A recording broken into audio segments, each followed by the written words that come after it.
And welcome to the NerdKast, the nerdiest podcast on YouTube all the way from down under. I'm your host, Phantom Realm, and here with me is my co-host, Nemesis, and we'll be covering a range of different franchises and topics, anywhere from Mortal Kombat to DC, Marvel, The Boys, and just games, movies, and TV shows in general. And we'll be also starting a Let's Play and streaming of some of our favorite past and future games. We would love to start a community, so please like, comment, and subscribe, as we would really appreciate it. So Nemesis, how are we doing? I'm good. How about yourself? I'm pretty good. All right. So we got less than 2 weeks to the game. That's really close. It's nearly 7 days remaining for myself. Is it only that long? Yeah, well, 9 days exactly, because it comes out for those who pre-ordered. The full edition. The early access. Correct. So it will come out next Thursday, and as of this recording, it is Tuesday afternoon. So 9 days remaining.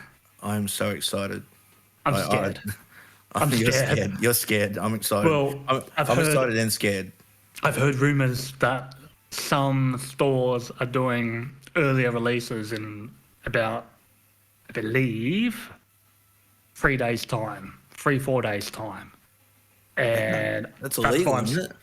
I know, but apparently some stores have deals. I don't know the full shebang. I think this is more in the States, because I've looked around for us. Yeah. But I'm scared because you know what that means. The whole story's going to get put up on YouTube, and it's going to be hard trying to avoid it. And I don't want to be spoiled. I want to discover what's going to happen on my own terms. So they spoiled me last time when they dumped Corrupted Shinnok final boss story when I was dying for MKX to come out. Yeah, well, I'm gonna ban myself from social media if that's the case. Yeah, so a heads up. Yeah. A heads up to keep your head down.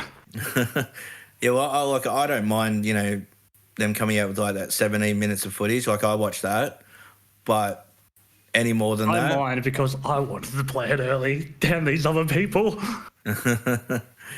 No, but I don't mind it that 17 minutes of footage because. It sort of gives you an idea, and it wasn't enough to sort of, for you to really get the gist of everything. It was the very beginning. Yeah, so I don't mind that. But when people actually have the game, and they're releasing it on their YouTube channels and whatnot, that's no good. The shop should not do that. It's illegal. You can't do that. Yeah, you're breaking street release date. Yeah. Anyway, we'll just have to keep a keen eye. That's right. And make sure we don't get spoiled. That's the worst part. When you're waiting 4 years for a game, for it to get spoiled by people that can't wait. Yep. And that's disappointing. All these leakers and so forth. Yeah. Anyway, let's not dwell on the gloom of what could ruin a good day. Let's jump right into the official rulers of Outworld. By the way, on release date, do you have to work? Yes. Of course I do. That sucks. I was going to say, did you take the day off? No, I'm trying to save my holiday leave for overseas trip next year, but another time. Nice. Anyway, so we're going to get into the rules of Outworld trailer. We're going to go kind of step by step, and we're watching it as we go, and we're just going to point a few things out, some commentary, some thoughts, anything of the above. That's right. I do like the idea that the Mortal Kombat tournament that exists now isn't for survival, but it's a friendly competition, a great way of building a healthy relationship between Earthrealm and Outworld. I like the idea that King Jared and Liu Kang must have built some beautiful friendship to be able to do this. Well, what it tells me is that there was a dark period before King Jared, and you see in a lot of history that they would have sort of a peace treaty or something like that to sort of keep a balance between two civilizations or not civilizations, to races, to tribes, like anything like that in the past. And that's what it seems like that's happened to me, is that there's been a dark period before that, and then King Jared and Liu Kang's come out of the other side of it and be like, you know what? We're going to have this tournament. We're going to make sure we keep peace between the realms. And this is our way of doing it, to kind of to stop invasions and to stop people from getting overly aggressive, because it kind of gets the monkey off their back, so to speak. Like they get that rage and a little bit of anger out of their system. Yep. So I think that's what they're trying to do with this. What about you? Yeah, no, I do believe so. I think Liu Kang already knows. If that's the case, it would make sense, because he would have went, well, let's utilise a Mortal Kombat tournament but for a better reason, And as you said about the history thing, that's actually a good point. Like, Outworld could have went through its own War of the Roses with Earthrealm, Like, for those who don't know about War of the Roses, it was a split in the kingdom between one branch and another, the Lancasters and the Yorks, and in the end, it took two different descendants of each line basically to come together to unify the United Kingdom. I mean, I'm paraphrasing here. I don't want to go through a whole history lesson, but case in point, I'm sure... Should do a history podcast. Yeah, maybe one day. But case in point, your theory, which I'm linking to the War of Roses, it holds up. Yeah, and like the dark times before that could have been Shao Kahn's father. Yeah, and that's the thing I want to touch on with Shao. So in this game, he's not Shao Kahn, he's actually General Shao. This time, my bad. 30 years of it being Shao Kahn. No, I know. And it's going to be hard for me to just switch. Plus, the name Shao Kahn, it just rolls off your tongue. It has a good ring to it. So saying General Shao just doesn't feel right when you say it's just saying Shao Kahn. Doesn't feel natural. Yeah, if we say Shao Kahn, you guys know who we're referring to. Everyone knows who we're referring to. Yeah, but yeah, General Shao's father. So with General Shao, design-wise, I do like the mask. I like when you see him in the trailer, how his eyes light up red. And he doesn't use his hammer. So cool. He uses an axe instead, which, it doesn't bother me. But his role is definitely... It's definitely an interesting one, because he's not a ruler. I mean, and if you know about his history in the original timeline, he wasn't a ruler straight off the bat either. He was advisor to Onaga before poisoning him and taking the throne. Yeah. So I'm always wary, like, it's bound to happen. General Shao is going to try to take the throne. It's in his blood to want to take over. But what I'm getting from it all, is he doesn't seem like he wants to be he's not a hungry person to rule for the sake of ruling. He seems he wants to rule because he has Outworld's good intentions, ironically. And that's what I was that was what my point was going to be, that he doesn't seem hungry for power this time around. He's more of a patriotic make Outworld great again. Oh, no, please don't bring that political crap. No, it's such a meme, but you can't help but use it. Yeah, that was awful. But no, I think that he's very patriotic to Outworld, and everything that he thinks about is for the betterment of Outworld. Yeah. And if the people that are ruling Outworld at that time are not doing the job that he thinks will benefit Outworld in the future, he's going to try to overtake that to make sure that Outworld survives. Have you read his bio? I don't think I have. So basically, he was born with an illness. Pretty much was told, yeah, you're not going to... The boy ain't going to make it.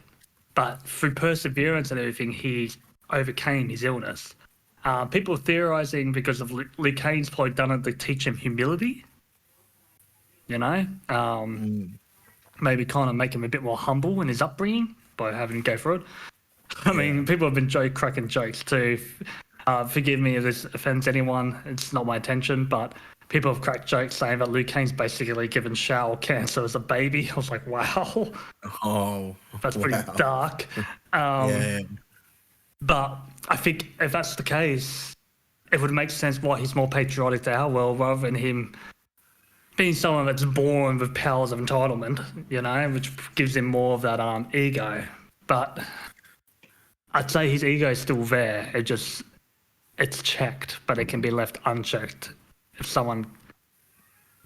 the wrong people get in his ear.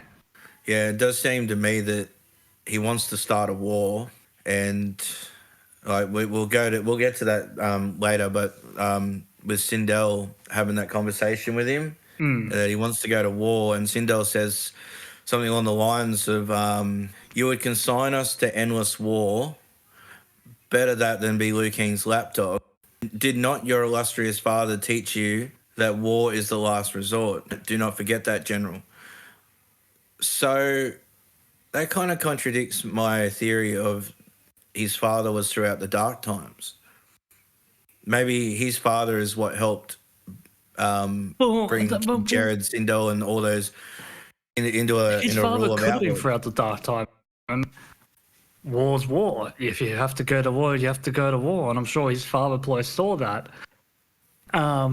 Which begs the question, who's his father? Who did he go to war with? That's what I want to know. I always assumed he went to war against Jared, but lost, but he got pardoned. And that maybe... See, I don't think so. I think that his father was friends with King Jared. Maybe. I think his father was friends with King Jared and Sindel. See, and that's why they hold him to high regard. That's true. By that, your illustrious father, all right? They hold him in high regard. So that means, and that's probably why they're keeping General Shao around, because of the status of the father. Yeah. And they're like, we got to respect the father by having General Shao in his position. Yeah. Maybe he's not suited to be a general. Maybe, it's his father's status that's keeping him there. And I think that his father was probably the general before General Shao came into his position. True. And his father is dead. Either that or his father is Onaga. Well, that's what I wanted to actually get to, because my theory was Onaga could be his father, because if you look at Shao's physical design, now granted they gave him the dragon scaly kind of stuff in his MK11 design, but they've gone further now by adding horns, and I kind of was like, okay, I'm probably in the minority here, but I think the horns make Shao look stupid. I don't know what it is. It doesn't suit him. But if it's a reason for him having horns in the plot, then that's fine. But if they've just slapped horns on for the sake of slapping horns on, then it's stupid. Caught me off guard first when I seen it. I was like, oh, okay, that's a bit strange. But as I was watching him, his gameplay and him in motion, and I seen a bit more of him, I'm like, you know what? I don't mind it. It's different. Yeah, it's something that's. I reckon he is Onaga's son. Like, yeah, but it's a good way to tie those two characters together. I see him as his son, but I can't see Onaga being a goody as well. But he might be. That'd be weird. But I mean, if they could pull it off, unless he's like again, deception. Unless they all saw him as a goody, but he always had his evil fucking ambitions. Excuse my language. He was a very deceptive character. I actually think in this timeline, Onaga is going to be a good guy. I don't know. It's going to be weird. It's going to be weird. I can't see him as a good guy. It's too... But it depends on his design. Like they could redesign it. Like we don't see him as a good guy from the way he looks back in Deception. But what if they redesign him to make him look a bit more? At the least, like neutral, because in the original timeline it was always stated Onaga was a better ruler than Shao. He brought order. That's why Motaro supported him hard. He brought order to Outworld. He didn't let other races fight for his recognition like Shao Kahn did. Shao Kahn enjoyed pitting the Shokan and the Centaurs against one another, let them tear each other apart so that he could be like, Yeah, he was acting like a pick-me girl, want boys to fight for his attention. Whereas Onaga would have stepped in and no, none of this rivalry. You both serve the Dragon King. Pull your heads in. Yeah. Yeah. Yeah. All right, so we want to move on to the next character that was revealed. We had Sindel. Yeah, and you know what? And she looks great. Oh, she does. I mean, look, she looks her best in 11, but I still like how she looks here. It baffles my mind how people are full bagging how she looks. I think she looks great in 11, but I think she looks more like a queen. Yeah. In this game. I like how Katana and Melina actually look like they could be her daughters this time around. Yeah. Yeah. I know people have they kind look of like family. Yeah, I know people kind of didn't like that because they were kind of like, oh, well, maybe Katana and Melina always kind of resembled more Jared because we never got to see what King Jared looked like, but that doesn't bother me. I'm just, so long as Sindel stays good, so long as they don't do what they did in 11 and just like turn it bad for the sake of bad, like. No, well, that statement that she gave to Shao, General Shao, tells me that she's good. Yeah, but I'm just scared. But and we see that, but then they pull some other crap in the story, make her, oh, I'm a bad guy. No. They've made a statement in this trailer because the one thing that they've it's not the statement alone, it's the fact that she stands up to him, and yeah, so she stands up to him and she says that war is not the way, and somebody who's bad, war is the way. That's what they think. Yeah, they think that's war true. will dominate. War is not the way. There's other ways to deal with problems. Yeah. So I don't think that she's bad in this timeline. I think that they've made her a good queen who cares about her people. It's just she also cares about her daughters. Yep. And one of her daughters has been contracted with the Tarkat disease. Yep. And I think that that's going to be the catalyst of why General Shao tries to take over, because he doesn't want somebody with the Tarkat disease infecting Outworld with that disease. Yeah. He wants to get rid of it. And she's going to be, I love my daughters. I can't just get rid of my daughter.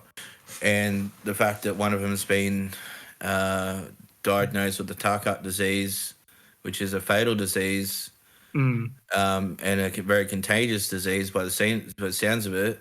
Yeah. That General Shao is going to find out one way or another, and he's going to think it's going to destroy Outworld itself, and he's going to take it upon himself to save Outworld. Yeah, that's a very high possibility. So I don't think Sindel's bad. I think that the love for her daughter is going to make her make bad decisions. Yeah, that's very it's a very good point. Good point. Yeah. So we'll move forward with the trailer so we can get through this trailer. I think the gameplay looks good. I mean, we'll get into the combat cast. Oh, we also got Motaro. I'm so glad he's back one way or another. You know what I like? I saw one of his moves. And because remember in like Mortal Kombat 3, he couldn't use projectiles on him, it would just bounce off him. Yeah, the reflector. It was such a cheap thing. But I like how he's actually got a move. He creates a force field to make projectiles come off, which makes sense why they would deflect off him. I actually want to see what happens when Scorpion throws his spear. Will the spear reflect and come back and grab Scorpion and bring it to Sindel or whoever you are? Or will it go through it like it did back in MK3? I reckon it'll just go through and do damage on yourself. So like if you're playing but I mean, but the spear used to go right through Motaro. Like it just go right through him, past him, won't do any damage.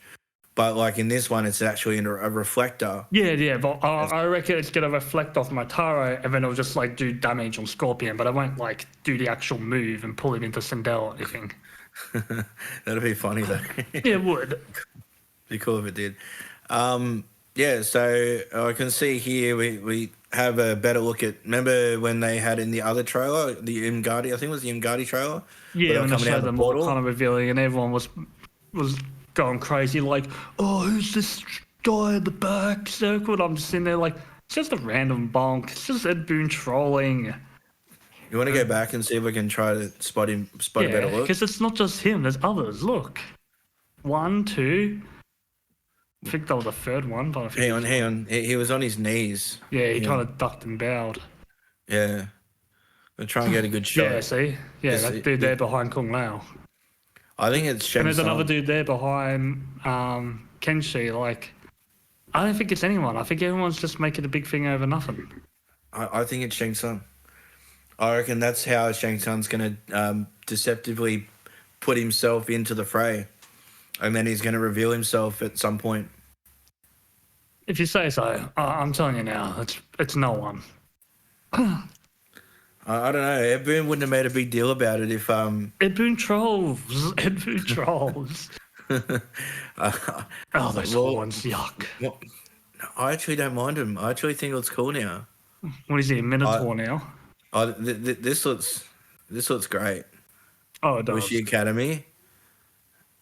Like I actually can't wait to. Oh, there's a bit of Reiko. I do like Yeah, I can't wait until Invasions. Yeah, there's Reiko there.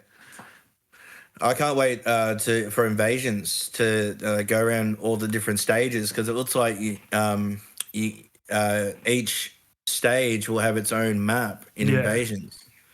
So that'd be really, really cool. Oh, yeah, Did you see the clips of the living forest? I did. The screenshot. Sorry. I did. Yeah, I've seen screenshots of all the stages. They look beautiful. No, but the Invasions part. There's a screenshot of living forest in Invasions. Oh yeah. But it's set up like the board. I have. Yeah. So I reckon you're gonna get that. You're gonna get every stage is gonna have its own map eventually. Yeah. It's gonna be cool. I like how you got a feel for Kung Lao. He was meant to be the new champion for this game when you go off by Liu Kang's MK11 aftermath ending. And then once again, he got shoehorned, but now it's Raiden. Yeah, that sucks. It's a bit more of Raiden's gameplay, and we're seeing a bit more in... Did we see more at some other point? We do. Here. Or was it just this trailer? It was this trailer. He looks really good. I like the way he moves better than he ever has. Yeah, like, just watch this next thing. See you got this just the way he moves. Yeah. Just the different kata he does. Oh yeah. And I just think it just looks way better than a stiff. Like he looked so stiff when he was fighting before. Yeah. And now he just looks like he's got personality in his movement. Yeah. And now I actually he fights more traditional of what a monk would fight. Yeah. I love the way he moves, and I'm actually looking at actually playing as Raiden this time around. Yeah. Every game I'm like, oh, I don't want to play as Raiden, and now I actually want to play as Raiden. I always enjoy playing as Raiden. I like his move style. Well, see, you're a fan of the way he used to be. So I think I'll enjoy this one too. He looks quicker. He does look. I think he looks better. Like just overall, he's flying man, or what do they call it? The flying Superman move. Yeah. It does look a little weaker now because he's not so big. Yeah. But everything else looks pretty cool. Oh, what about this for a fatality? Oh, it's very good. I squirm and the hair goes inside the wounds. Yeah, oh. And I think she's the only character that taunts them before she kills them. Yeah, like in this game. Yeah, who's your queen? Yeah. But she sounds evil when she says it and does the laugh. That's why I'm scared. Oh, the cackly laugh. Yeah, you know. Yeah. I think that's just Sindel. I mean, you can still sound evil and be good.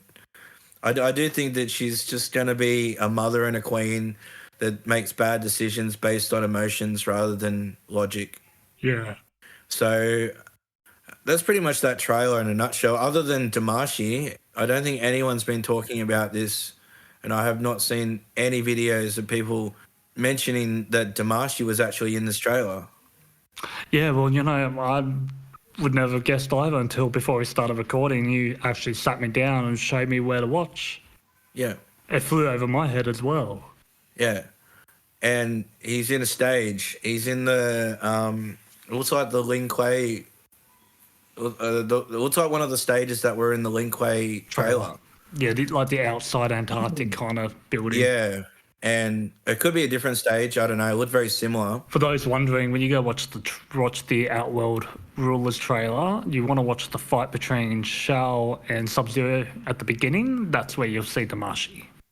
Yeah, and it's basically he's there and then he vanishes. It's like a couple of seconds. Correct. So if your eyes aren't focused on it, you're gonna miss it. Yeah. And I think a lot of people did miss it because everyone was so focused on seeing General Shao. Yeah, because it was the first time they had his gameplay. It was like, here's General Shao, and then, they had Damashi there. So, all right. So this is a spoiler warning, okay? If anyone doesn't want to hear it, just mute me. Yeah, skip on ahead. So... In the leaks, they said that Shang Tsung was going to be led by Damashi this time around instead of Shujinko. Yep. And in the 17 minutes of footage that we got, it seems like Kronika is the one that's going to lead Shang Tsung instead of Damashi. But we've seen Damashi in that trailer, the Rules of Outworld trailer. Mm. So is Damashi and Kronika the same? When Shang Tsung asked Kronika, "Who are you?" all she responded was with, "I'm your deliverer." She never stated her name. Yeah. You know, and that's done deliberate. Yeah. They could be one and the same. I think the Damashi in the stage is just a throwback to classic Damashi, and I think Kronika is the new Damashi. Like, it's just, instead of just being an orb, they've just given a physical form of someone who used to be. And I reckon, too, touching on to the 24th secret character, I wouldn't be surprised if it is Kronika, but I reckon it's going to be like Injustice 2. Remember how Joker was a character, but he wasn't actually in the story? Hallucinogen? I reckon it's going to be something like that, you know?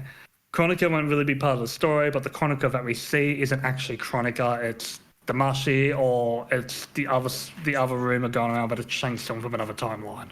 Yeah, I actually think that the Damashi and Kronika are the same, and maybe it's not Kronika anymore. Maybe it's just Damashi. Yeah, just taking on the appearance of Kronika. Yeah. You know, with the knowledge of what they know about Kronika. Which kind of doesn't make sense though, because if you were going to do that, you would take on the appearance of somebody recognizable. Yeah. Now, to everybody in that timeline, nobody knows Kronika. Yeah. Like nobody knows what Kronika looks like. So to take the form of a character that's been like everyone doesn't know anything. The only one who would know would be Liu Kang and Garrus. Yeah. So it's kind of weird. It's kind of weird to me that would be the case. Yeah, well, that's why some people are speculating that it's that it could be a Shang Tsung from another time. You know, the Shang Tsung that won in his ending, because he knows Kronika and he has Kronika's soul. You think that the two endings in 11 are going to clash with each other in this game? Well, if we're talking leaks, from what I've seen, apparently that's what's meant to happen, and that the finale is meant to be emerging of realms and against Titan Shang Tsung. I don't like that. Yeah, neither do I. But I hope that doesn't happen. If it happens, I'll see you here for the what grinds Phantom Realms gears. Well, I guess we'll hear all about that when we stream it. We're actually going to stream. By the way, spoiler over. So, welcome back. Yep. So what we're going to plan on doing with the story mode is we're actually going to play story mode for the first time by ourselves, because we want to experience the story like we always have, and that's just That's just the way we like it. But what we're going to do is we're actually going to stream a second playthrough with either myself or Nemesis at the wheel playing. We'll probably take it in turns. We'll take it in turns, do a chapter each. Yeah, we're going to do a series where we'll do chapter by chapter. And then we're just going to do like commentary, opinions, thoughts. And we're going to do it in that format rather than a podcast. We feel that that's a bit more interactive. Yeah. So yeah. All right. So we got Sindel's gameplay. I think she was absolutely incredible. Oh, she does. Like her range, her normals, and her mobility and agility. It just reminds me of Sindel in MK9. Yeah. So I played a lot of Sindel in MK9, and like you see that I think that's the forward four, the flip kick. Yep. Yeah, that I tore shreds to my mate every time with Sindel. He hated me playing as Sindel. Yeah. Because she just had this like unorthodox style about her that was hard to read sometimes. And that forward four, I'm pretty sure that's an overhead. It's a double hit overhead. I'm pretty sure. Yep. It could be like a high. It could be an overhead high. Grapple. Yeah. Yeah, and then look at that low. Look at that. Yeah. Like doing the splits. I think that her normals are so good. And I love characters with good normals. Yeah. Okay, they got to have good special moves too, but they got to have good normals because that's where your meat and potatoes from your gameplay comes from. You know, so I'm definitely going to be playing a lot of Sindel. That's for sure. And you get the screen back, so you know it's pretty normal. Yeah. So what are your thoughts on gameplay of Sindel? You pretty much touched on it, but I feel like this is probably the first game where they've gone further with using her hair outside of special moves. Yeah. Like, you just... Yeah. A lot of it's just part of her normal attack routine now, which I like. I love it. And then, look, you got the fireball, or hairball as they call it. Yeah. And then you got the low one. But you see the low one doesn't attack before she does the low fireball. So if you're coming in on her, she'll attack you and then do the fireball. Yeah. A really cool fireball attack. And then you got the air hairball. Yep.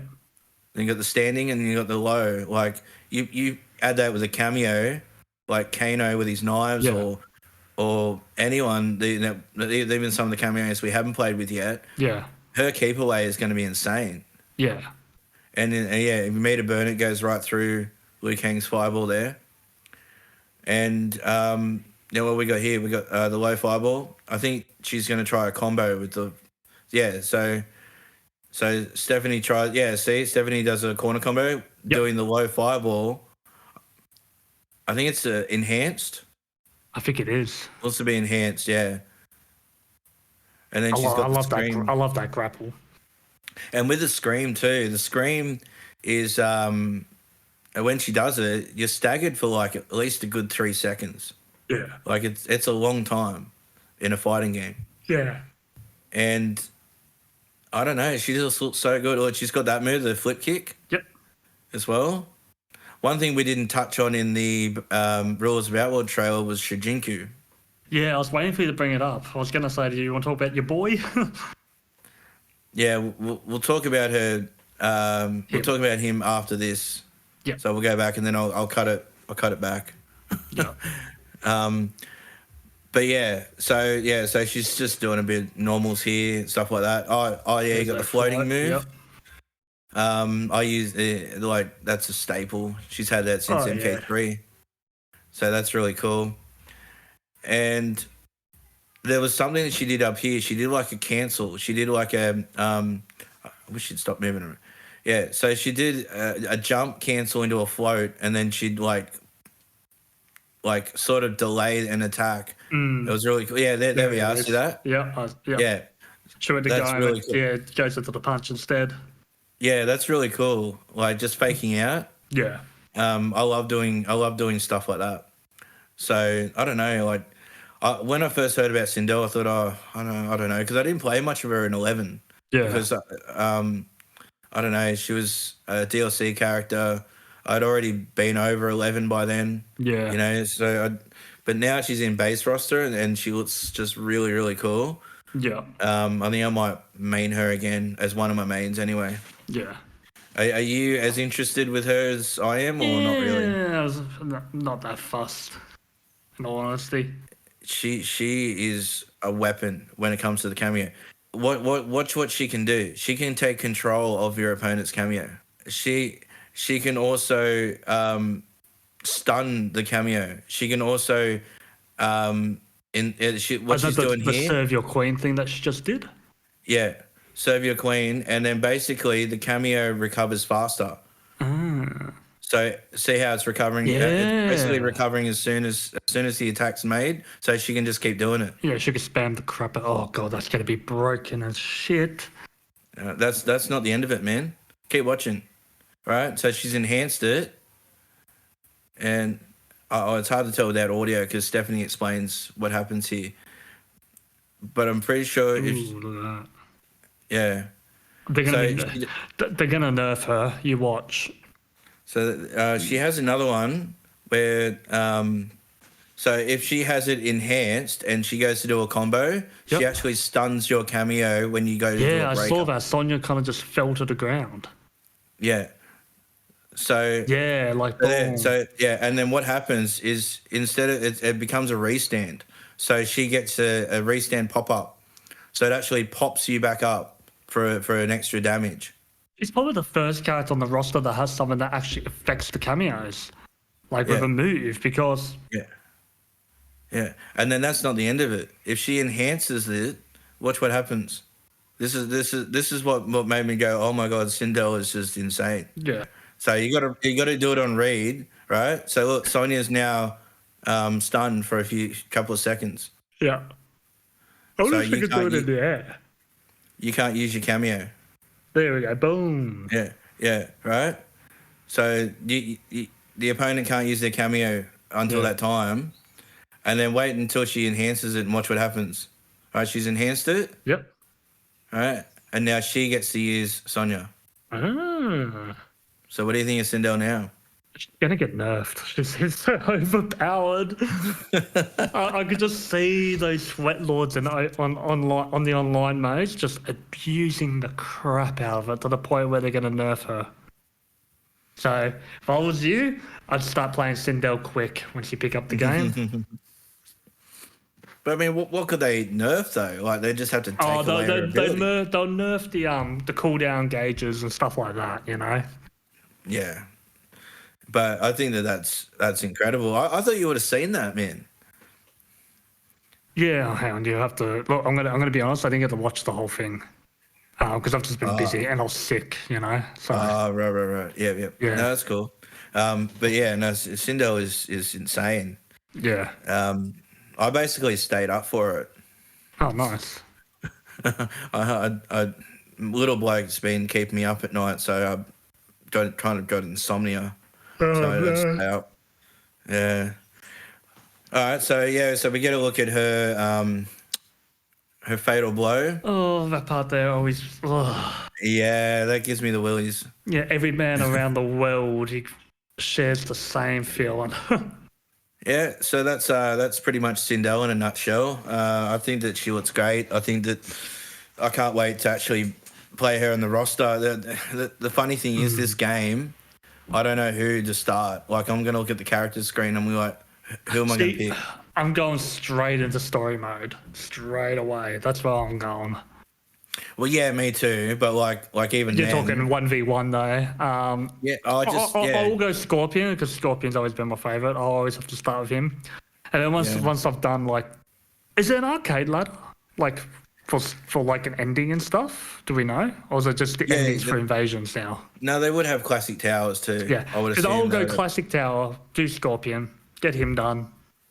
You know, I always have to get the main out the way. And then from there, I don't know, I'll probably go Havoc. Because Havoc's someone I'm dying to play as. And then, I don't know, there's so many to choose from. I'll probably just start hitting the random button. It's crazy because this is the first game in a long time Lee where May? I don't know who I'm going to... Yeah, Lee May, yeah. She's another one. And then there's other characters we haven't even used yet, like Astra. Yeah. I'll tell you now, guys like Johnny Cage, Katana and that, I'll put on the back burner because they've been in it so many games that I'm not in a rush to play them again. Yeah, no, me too. Liu Kane's on the medium because he was fun to play as, but I'm in no rush to play as him either. Like, same Sub-Zero, not in a rush. Like those characters, are, they're always going to be around. So, but it's the ones that haven't been in often. Like even Rain here, I'm watching his gameplay. Like he's such a far cry from what he once was. That like I'd like to get him back again. All right, so we got his normals here. They look pretty good. Quite a bit of range on his normals. He looks very magey, and looks less ninja than I've ever seen Rain look, which is pretty cool. I actually like him being a mage. I prefer him not to be a ninja because, in my point of view, he's from Edenia originally, and I've seen him as royalty, and I don't see ninja as a royalty. Like I don't see him part of. I don't see ninjas as part of a royal family like that. Yeah, you know what I mean. He's just a byproduct of a time where, it's just easier to make a new character like that than it was to redesign something completely different. Yeah, that's right. I mean, there was limitations of hardware back then. But like now, this time round, like what I see is they're able to flesh him out more as a character. Oh, look at that! He's round the world kick is a normal. That's not even a special move. Oh, good. That's how it should be. Yeah, and you can't combo it until you hold it. You have to hold it to charge it. I enjoyed playing as Rain back in Trilogy because of that kick alone. I always loved doing it and then trying to kick it up. Now it's a normal. Now it's just one button. Yeah. But you have to hold it for it to be combo, like to be able to combo off it. Yeah. I reckon that's sick. That's awesome. And then he's got some specials. He's going to be a big zoner. Oh yeah.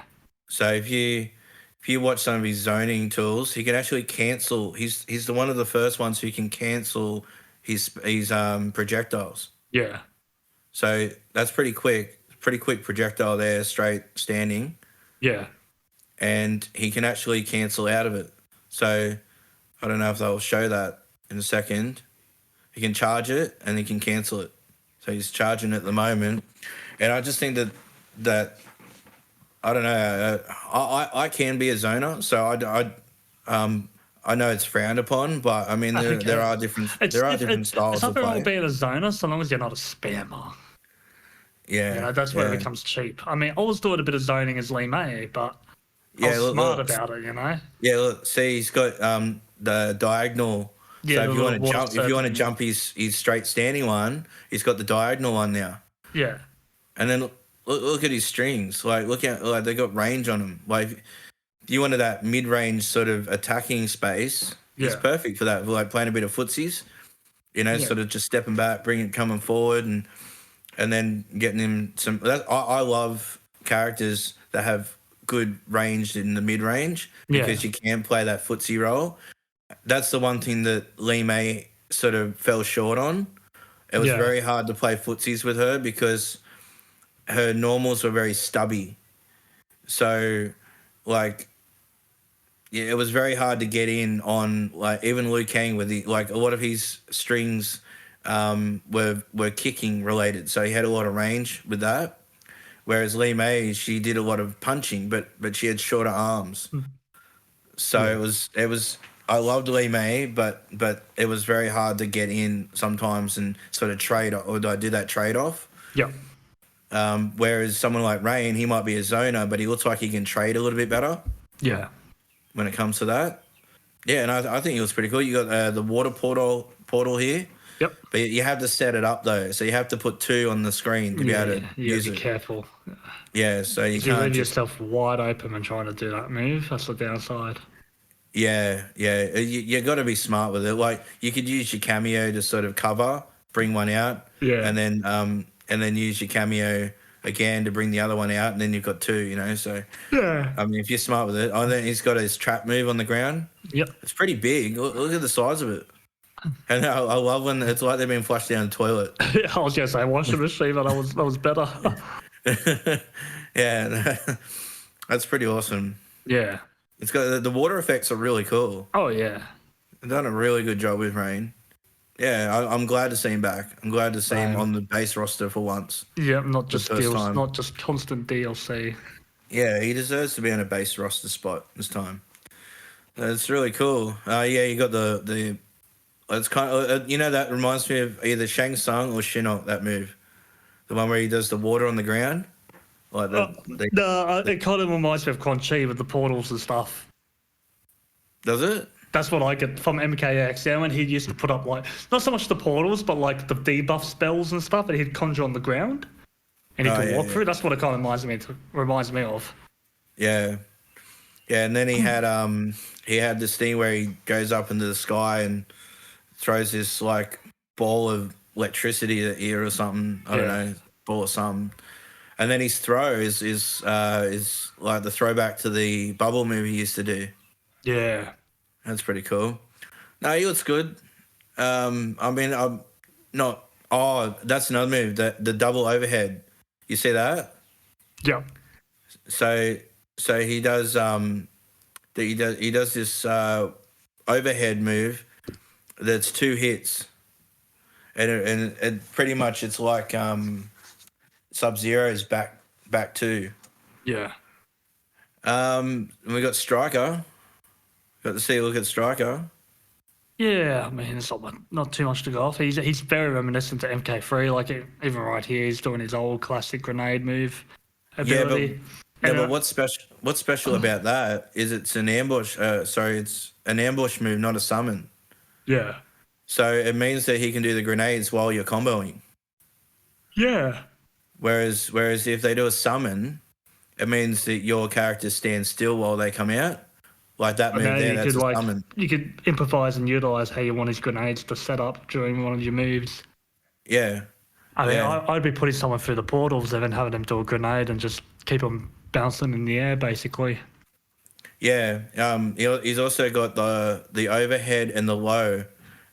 Striker will come in. So he's got that double overhead there. And then what Stephanie's trying to say is he can do mix-ups where he comes in, does a low. Yep. So you could do overhead, and then have Sryker come in for a low, like that. And then so do these high-low overhead mix-ups. So that's pretty cool. That's going to be annoying, actually. I kid you not, online, people are going to use that combination. Oh, definitely. And it's going to be annoying. Yeah, so Sryker can go overhead or low depending on what you pick. Yeah. So you can, and it looks the same when he runs in. Yeah. It doesn't. He only changes high, overhead or low at the last second. So it's quite hard to read. Yeah. Oh, there we go. The handcuff move. You see that? I did actually. Yeah. That's so cool. I love that. All right, let's talk General Shao. Alrighty. So he's now got the axe instead of the hammer. You said that you're a bit indifferent, or you didn't mind it, or? No, I didn't mind the axe. I just didn't like the bloody horns. Yeah. But the rest of his design, I like. I actually don't mind the horns. Oh, if the horns were part of the mask, as part of the helmet, not part of his head, then yeah, I'd be cool. But because it's part of his head, it just, I don't know. Yeah. But the axe doesn't bother me. I actually like what they've done with the axe. Like it's part of his arsenal, not just like separate. Like you see him here, he's just holding it constantly. Like it's not like a separate move. No. But it becomes a separate move when he places it on the ground. Yeah, yeah. And I really like that. He does some sort of like Jedi tricks and with the telekinesis, and he's got a really cool move where he puts it on the ground and he'll lift it up and then bring it down. But if the character is right on top of the hammer, it becomes an overhead or low simultaneously. Yeah. So it's very, very quick together. So it's like overhead low, overhead low. So you basically got to go standing block, low block, like in a split second. It's going to be too hard to block. Yeah. You'll be able to do some crazy corner setups with that. Oh, yeah. Yeah, here he goes. Puts it on the ground now. Now he just goes into normal like anybody else. And then, boom, look at that. He just shoves Liu Kang into it. Yeah. He's got good normals. I do think he probably a little bit slower in his normals. So yeah, well, I mean, it is Shao. I mean, he was on a speedy character. He was a brute force character, so I wouldn't expect him to be quick. he's going to do a lot of damage. He's always a heavy hitter. High damage. Yeah. There's always risk reward. We see more of Motaro here too, so that's pretty cool. I was actually a little bit worried Motaro was only going to be a story cameo. I'm glad he's not. I had a feeling he wasn't going to be, because people have been clamoring for Motaro to come back, and they've always said, like, oh, it's hard bringing back a character on 4 legs for this era in fighting games, and people have always gone, well, that's a load of crap. I'm sure you can find a way around it. So this is their compensation for the fan base. Yeah, he's got that low projectile, but you can also use in a combo as well and pops them up. Yeah, that was really cool. It was really quick too. He's looking good. I don't normally play as Shao Kahn because I've just always seen him as a boss character. Yeah, I get that. I'm the same. I just feel that he should be a character that you never play as. Yeah. It kind of. I love that high knee dive in with the axe move that he does now. That is such a quick move for someone. Yeah, like he him. has. He has a lot of cool stuff. Yeah, he's going to be very interesting. See, if anything, he's probably someone I'm looking forward to playing because he's playing different to how he normally would, while retaining that same brute, high risk, high reward kind of style that he always has. But when I look at his special moves, he's very different. You know, he doesn't have to. That's the move I was talking about. Yeah. From what I've noticed too, I mean, correct me if I'm wrong because my memory I might have forgotten, but it seems that they've scrapped pretty much his old moveset because I don't see him using his shoulder charge, his blast from the mask, like none of that, like all those staple moves that he's had from the 2D era that he's carried over into the later games. And that's a good thing. Like it's like they've gone, all right, we're going to build him a brand new moveset from the ground up, and it's beautiful what they've done. Yeah, they've made him more of a kind of like a, what do they call it, a berserker? Yeah, berserker, yeah. Yeah, kind of a very, very Viking. He looks very Viking-like. Yeah. You know, very warrior, a general, basically, you know. As he is. Like I said, they always try to make their movesets and their, general moves a part of their personality, part of their character in that game. And, no different with Shao. So I think it looks great. Motaro, he looks cool too. He's got the reflector going. That's going to be cheap. Oh, yeah. They're going to have to give it a long cooldown time. Then look at that. He's got the triple projectile from the tail. And then you got a low. So you got a low projectile and then 3 high projectiles in a row. And then what else has he got? He's got teleport. Oh, the teleport. And did you see what happens here? Something huge. And this could go with every character on the base roster. You're gonna have to figure it out and find out yourself. But there's an attack here that if he does it, it doesn't combo, right? Okay. But if he uses Motaro's teleport, he can then combo with it. So he uses teleport, now he combos. See what I mean? Yep. So there's going to be other characters in the base roster that can use Motaro's teleport as a way to combo with attacks that they would not normally be able to combo with. Yeah. That's massive. Because like that's basically breaking the frames of the game. That's one thing I love about this game is that they've taken. Yeah, they've just thought, you know what? Like they've got the whole thing with the Sindel thing where she breaks the cameo system.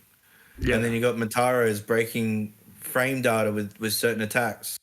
It's gonna be the game that breaks all the rules. And I think that's brilliant. Absolutely brilliant. We see Shao Kahn's fatal blow. Can we also just talk about Motaro's fatal blow? Because, oh my God, imagine getting your back kicked in like that. Yeah, it looks cool. Oh, yeah. It does. I think the ending of Shao Kahn's fatal blow is a bit of an anti-climax. It's like he does this big jump and then it's like... it just looks like it had no impact.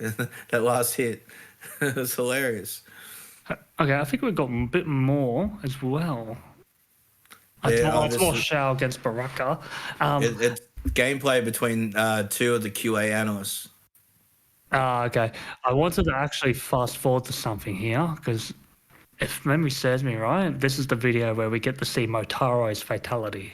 Could be wrong, but I know if it's out there. Yeah, if it's out there, we're going to click. Okay, good. We also get to see a bit more Baraka here too. Yeah, I'll go back on a bit more of a look at Baraka. I just want to look at this. That's cool. And you know what? This is his second fatality in the entire franchise for Motaro. Yeah, wasn't the other one he would do the win pose and it would be rip off your head? Yeah, it was the worst. But the animation would be his win pose. Yeah, it was just like he'd just do his win pose, but also rip off his head at the meantime, and it was just the worst fatality. Yeah, I get limitations and everything, but they couldn't have at least done a thing where you just kick someone and they go flying to their doom or something. But did you hear that cameos do have brutalities? Yes, I heard about that, and that's going to be interesting. That's going to be awesome. Oh, they've got a little intro thing here too. Okay, so according to this intro, Baraka was a soldier. See, I thought Baraka's bio stated he was a merchant of Outworld. Maybe he was both. I mean, you can always be a soldier and... Yeah, he could have been a retired soldier and just set up shop and just had the good life until he got infected. And we'll have to see what happens in the story. Well, did you see that with Sryker? He handcuffs the opponent. Yeah, we've seen that in the gameplay of the I didn't know this till now. Oh, didn't you? No. I pointed it out. Yeah, sorry. No, you're right. I actually think that we've already seen Baraka's character before he becomes Baraka. Yeah, if you're talking about the story one, I disagree on that, but we'll save that when we get to talking about the story part. Yeah, I have a theory with that. Like, he looks like Baraka. Yeah. And some of what was said. And the rest. I love Striker's back. Oh yeah. All right, so let's move on to the story. They showed us the first chapter. I was a bit hesitant to talk about it because I thought maybe some people want to go in with fresh eyes, but let's face it, pretty much everyone's already seen it. So let's get into it. Yeah, it was covered by IGN, so pretty much anyone who's into Mortal Kombat has seen it. So we see a snake. So the first thing I thought was Shang. A lot of people who've seen it was like, oh, Shijinko. And I was like, nah, it's Shang.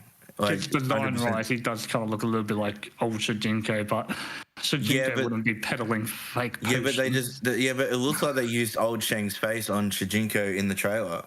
Yeah. So of course he looks like Shijinko, or Shijinko looks like Shang. Yeah.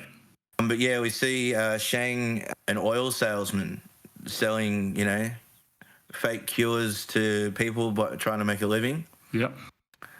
And he's up. Yeah, con man. So the apple doesn't fall far from the tree.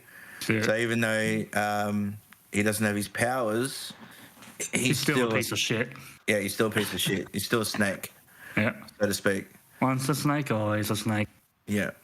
So he's upset somebody, and there's been a few little rumours of who this person could be. See, I don't believe everyone's saying that this person that approaches Shang Tsung is Baraka, but for starters, Baraka is meant to be a merchant or soldier. This dude's a farmer. Secondly, look at his height and build. Baraka's shorter and not as bulky. I don't think it's Baraka. Yeah, but there's also another theory. Somebody thought that the voice sounded very similar to Batista. We didn't really put two and two together until we seen Batista in the trailer. Ooh, let me rewind and turn him up so I can have a listen. Oh my God, it does too. Yeah. So we're thinking that this could be some way connected to Onaga. I don't know. Possibly. But what I'm thinking is that this little prologue here is set well before I reckon this is set like in a more ancient time than what we play as through the main game. Yeah. So this character here turns into something. He's somewhat of importance. I don't know who he is or what character he's going to be, but he's going to be something. If that is Batista voicing him, then yeah, they wouldn't just give him a throwaway character. And if the rumors that Batista is Onaga, that come true, then maybe somehow he turns into Onaga somehow, or I don't know. It would be weird to me how it plays out, but that's very interesting to point out. Remember, Onaga used Reptile as a vessel. Yeah. Random dude. I mean, he could be anyone. He could be like Hornbuckle or something. Brought in. Hornbuckle. I'm just saying. Blaze was a throwaway, became an important character. Oh, another thing I liked in the trailer. Yeah. I like what they did with Shang Tsung. Like, he was always a shapeshifter because he doesn't have his powers. Instead, they gave it a more realistic approach where he's just a master of disguise. Yeah, and it sort of maybe helps with him when he does get his powers, because we assume that he will at some point. And it's sort of like here's an idea. I was a shapeshifter before. I'm going to use my magic to now shapeshift into anyone I want. Yeah. So, yeah, it's kind of cool how it sort of circles back like that. But the big elephant in the room, fucking Kronika. I was about to say, how do you feel about her showing up again? Oh, my God. I got the biggest shock of my life. I was a bit like, oh, great. Because... I didn't care for an MK11, but I do like how she looks here. That Oracle Nun kind of thing they've gone with, that's a mad design. Yeah, okay, I'll give her that. Her redesign looks really, really good. But I thought we were done with her. I thought that was the whole idea of resetting the timeline, was just get rid of Kronika, get rid of, like, even Garrus shocked me when he was... announced. Yeah. I thought Garrus, Cetrion, and Kronika were gone. I don't want to see Cetrion again. I mean, I don't even want to see Shinnok again. Shinnok was my favorite villain in the franchise. I want to see Shinnok at some point. Just not right now. Not right now. Maybe in the second game or third. I don't know. Will I live that long to see the third game? It takes them so long to make games these days. See, I have a feeling that she's a vessel. I have a feeling that there's a few little theories that could be. It could either could be Kronika. Yeah. Right. B, it could be Damashi posing as Kronika. That's what I think. Some reason, or C, it could be Shang Tsung from the alternative ending in 11. Yep. Posing as Kronika. Yep, I've thought of that as well. It's either B or C. See, if it's B, I think they're going with more of a humanoid approach using Kronika, because I think just having an orb appear, it's a bit of an outdated kind of thing. Yeah. When you really think about it. But we spoke about that earlier, about Damashi actually being in but that's just a stage background thing. That's not such a... Yeah, but they've done that in previous games. They've had Martian Manhunter in the background stages. They've had characters and things. Yeah, but we've also had Dagon and Reiko and that fighting in the backstage of the pit in the reboots and MKX. I don't know if nothing ever happened there. Yeah, I know, but I still hold hopes that it's Damashi. Yeah. I just think if it is going to be Damashi, definitely give it more of a physical form. Because when you watch this trailer, like when Shang Tsung asks, like, who are you? I'm your deliverer. Yeah, I am your deliverer. She doesn't say, I am Kronika, She doesn't state the name. And the other thing too, Kronika always floated. She's walking around like as if she has no powers. Yeah, I actually like the fact if she doesn't have a name. Yeah. I would like the fact that she's just the deliverer. That's it. Like that. The more mysterious that she is, the better her character will be. And I think that in 11, her character could have been so much better if she had more mystery behind her. Yeah. If she had, if we didn't know her name, or she didn't have those big monologues. If she looked a little bit darker like she does now, I think that maybe her character could have some redemption. Yeah. But I still don't understand why the devs went back to the drawing board, the cutting room floor, and said, you know what, we'll bring her back. Despite everyone hating her. Yeah, like what goes through their mind when when they know for 4 years of the fans just hating Chronica, hating that character and hating what she did. She was considered the worst villain, a worst final boss in the whole franchise. For them to sit back and go, you know what, he can be redeemed. An MK4. Yeah, like I just don't understand, man. I just cannot understand. I mean, she looks better here. I'll give him that. She's still got that face though. Yeah. Like I can't stand. It just looks like a baby's face. The only face I like is Shang Tsung's crazy smile. Oh, that looks good. Yeah. yeah. You can really tell he's pure evil. Oh yeah. And then so that's the prologue. So which tells me that that's set way back. Then it cuts to current day, what we'll experience. All right, this is how I think it's going to go. I mean, it doesn't state that that was the past and now this is the present, but I think that that's how it is. Yeah. Because that character that Shang Tsung screwed over is going to be a big character in the recent era. So we see Kung Lao and Raiden farming, harvesting what looks to be cabbage, and they're having a bit of a dialogue together, and I think it's pretty cool. It's nice to see. It's nice to see, just doing everyday things, living in a village and just living life peacefully. We never really get to see much of that in the past. It's just been crazy battles after battles and all that sort of stuff. You can tell Kung Lao, he desires more out of life. Yeah, he does, and Raiden's very content with what he's doing. Yeah. It's funny because Raiden's going to be the champion, and Raiden probably doesn't want to be the champion. He wants to, do what he's doing. And then you got Kung Lao, who would rather be the champion and doesn't get to be the champion. Fiddle again. I feel so sorry for Kung Lao. I swear the devs did that on purpose. Ed Boon, and he's like, you know what? Let's just fuck Kung Lao over again. Yeah. It should have been Kung Lao's time to shine, with Raiden being his backup. So we see them go into the how do you pronounce that? Feijing I think it's the Feijing tea house. Yeah. Yeah. And we see Madame Bo.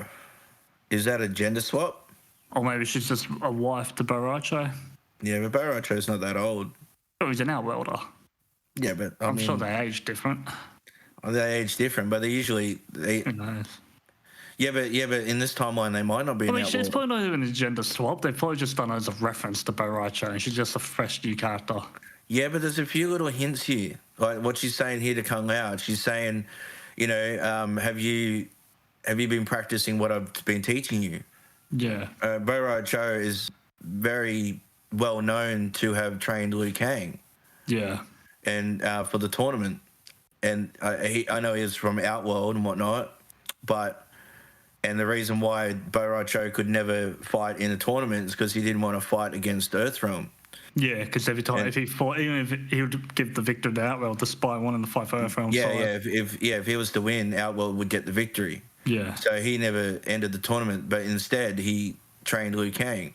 And in this timeline, you got Madame Bo training what looks to be the two main protagonists of the of this timeline. Yeah. So I reckon they've gender swapped. I just like how they go, we're just going to duke out a fight right here in the middle of a tea house. Oh yeah, Madame Bo won't mind. I know, but imagine just trying to enjoy your stuff and you got to deal with this crap. I'd be annoyed. I'm just trying to eat my noodles and drink my tea, and you got these guys smashing the joint up. Well, they're entertaining the crowd. Look, they're all happy. Yeah. And Kung Lao's cocky as ever. He gets the win. Yeah, I don't know. I think that they probably thought that Bo Raicho was a bit much with his farting and vomiting and stuff like that, but the actual concept of the character being a mentor and a teacher was still a good character to have.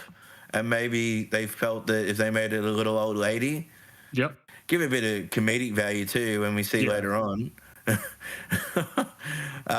So we see them finish their meal, and obviously, so he ordered all the food, and Raiden had to pay for it, and then some of the money flies over, and we see one of the clips in the Lin Kuei trailer.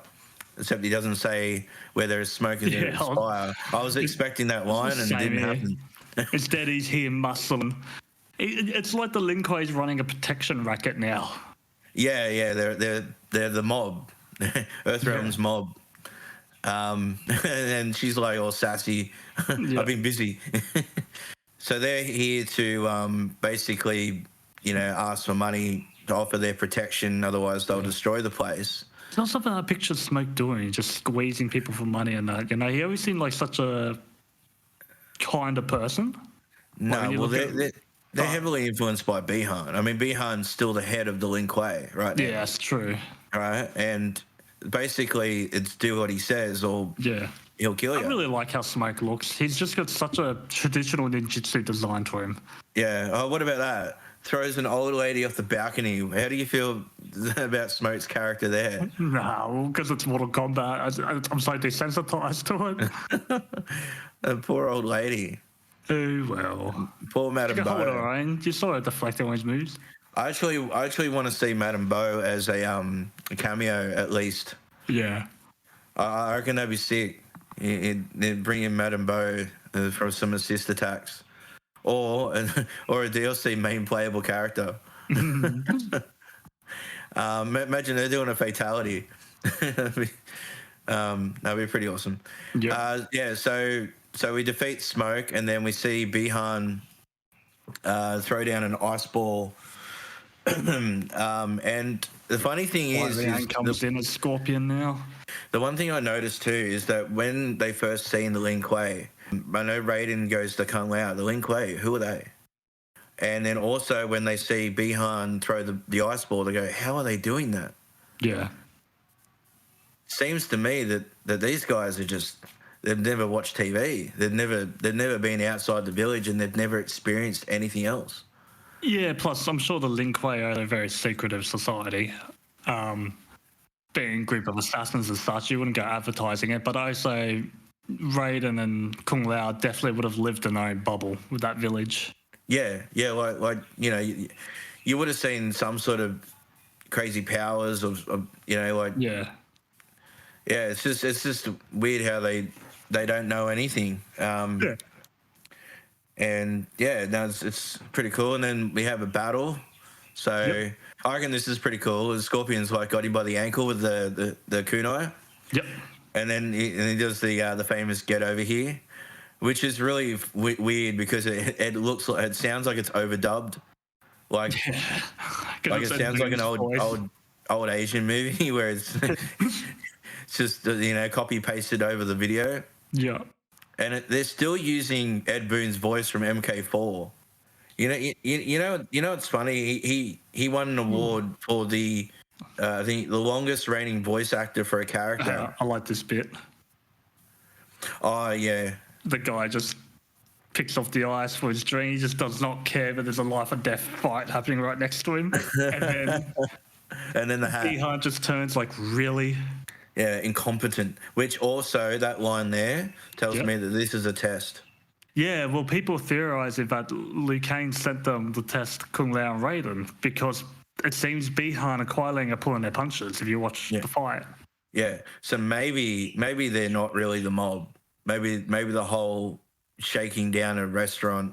Yeah. Because that seems, child's play for the Lin Kuei, shaking down restaurants. So I think that was all an act. Yeah, I'd say Madame Bo was in on it. Yeah, because she, she's been trying to train them, and they haven't been doing what she's been teaching them. So she's probably said, come and show them a few lessons. And Liu Kang's there to watch. He's there to observe and to see how they go. Yeah. But yeah, and that was pretty much the Lin Kuei trailer. Sorry, not the Lin Kuei trailer. That was story, chapter 1. Yeah, chapter 1 of the story. Very interesting. Yeah. It made me want to see more. That's for sure. Oh yeah, it's definitely enough to hold everyone over. Yeah. I was like, oh man, when I was watching it, I was getting right into it. The cutscenes look amazing. Like they've gone above and beyond. Oh yeah. I reckon that they look way better than 11. Oh, it does. Very much so. Just the choreography and I think a lot of the characters look their best in this game. Yeah. Hands down. All right, so the next thing that they had, I don't know if it was the same day or if it was a couple of days later or whatever, but they had people that were invited to NetherRealm Studios. Yeah, to experience the invasions mode. Yeah, do half. I think everyone got like half an hour of footage that was able to go. I like what I see with this, and honestly, we needed something good because I don't know how you felt about Towers of Time from MK11, but I hated it. You hated it as well? Oh, it was terrible. It was the most boring shit. The only reason I do it is because there was some gear piece I want or something I want. Some gear piece I still wanted. I tried and I just went nope. I just dropped it like the classic Cabal mask, and then you have to wait to when certain ones were in rotator. Whereas at least with invasions mode, from what I'm seeing, like it's more RPG element and it's kind of like go at your own pace. Yeah. The one thing I hated with the Towers of Time too was the grind factor, and a lot of the time, I set the AI up, and I would go on my phone or I'd go on the computer or I'd do something, and I just set the PlayStation, the AI to get the thing for me. Like that you shouldn't be playing Mortal Kombat like that. Oh wait, what? You could do that? I don't know. You didn't know. You didn't know. You could set the AI. You'd have the game get you the gear piece for you.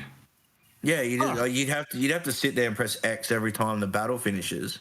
To make. So you might as well be like watching something on your phone and just holding it on your right hand, just mashing X. Yeah. Once the battle finishes, you just press X to go into the next fight. Yeah. But the AI, it wouldn't work all the time because if you did like a really hard challenge, sometimes the AI couldn't beat the other AI on a harder difficulty, so you'd have to jump into it yourself. But for the most part, you could just set the AI up just to get you gear, but you shouldn't be playing Mortal Kombat like that. That's not fun.